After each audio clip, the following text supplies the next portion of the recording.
Welcome back everyone. In this video, I'll show you how to increase the text size on your Google Chrome browser.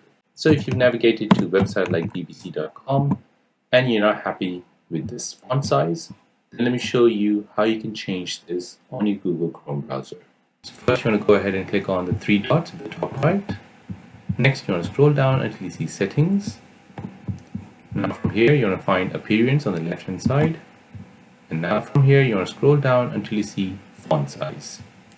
So as you can see, it's currently set to medium, but if you find this font size really small, go ahead and change to very large or large. For now we'll just choose the very large, and now we'll go ahead and navigate to the website which I was visiting, bbc.com. And as you can see now, all the font is really big, and now you can read much better. So there you go guys, that's how to increase the text size on your Google Chrome browser.